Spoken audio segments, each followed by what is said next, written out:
tubers, welcome back to Maxwell Starr's beer review. Tonight we're going to take a look at Kronenbourg 1664.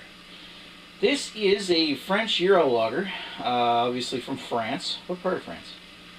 Brewed by Brasserie de Kronenbourg in Strasbourg, France. 20 cents Quebec refunds, yeah, whatever. It says ingredients: water, barley malt, glucose syrup, wheat malt, and hop extract. Great. Alright, so we already know it's using some kind of adjuncts. Glucose syrup. Good. Alright, so it's a 5% ABV beer. Imported from France, it says in the top corner. From... I don't know what that is. Oh, wait, it's got something written in fine print here. It says... Bière spéciale de house tradition? Whatever. Apparently it's a house tradition or something. It's a French macro lager. What are we kidding ourselves? Let's give this a shot.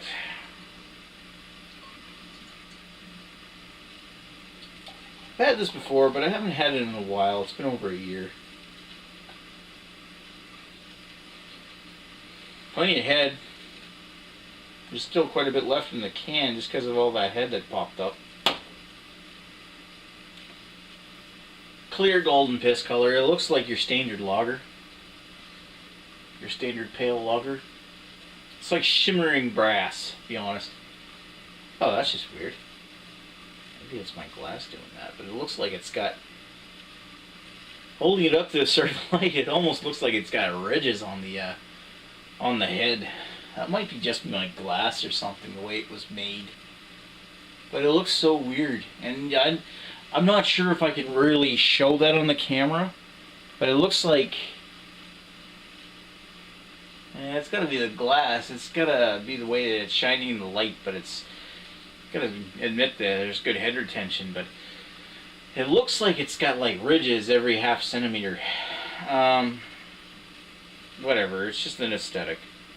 So, it looks like your standard lager, although it's got plenty of head. Let's give it a sniff.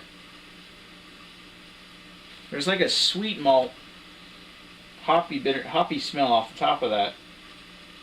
An herbal kind of hoppy smell.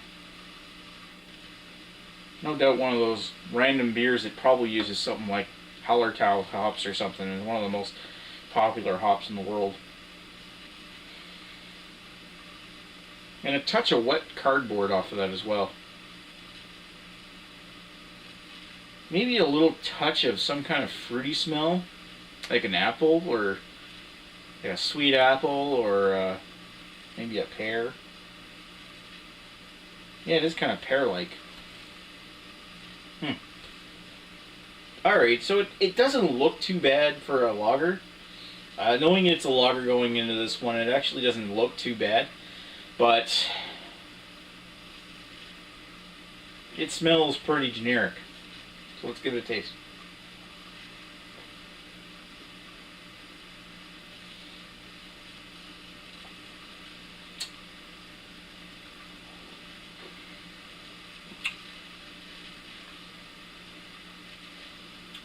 It's got an herbal kind of almost cough syrupy taste in the very back.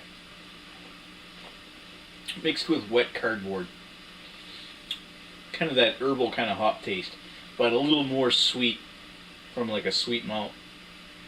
But it's also got this kind of floral sweetness focused on the back, on the middle of the back of, or the middle to the back of the palate. That's kind of characteristic of rice. It's almost like this glucose syrup that they were advertising that they used on the side of the bottle was derived from rice.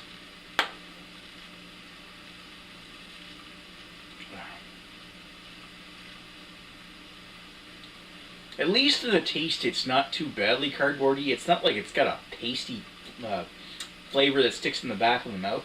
It's actually quite drinkable and quite smooth. And it's a little watery, but not incredibly watery. It's actually coming across as being a little bit of a lighter lager. Yeah.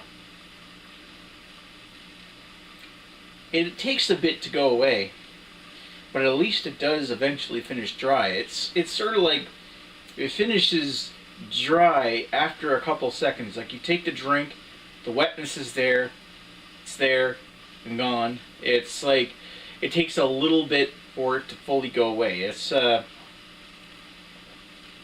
but you do feel refreshed, and it's actually quite a refreshing beer. And a pleasant, sweet taste that comes from that their use of glucose syrup. Yeah, it's weird that the best tasting part of this beer comes from an adjunct. All right, I'm gonna sit down with this one, and I'll come back with some thoughts. Be right back.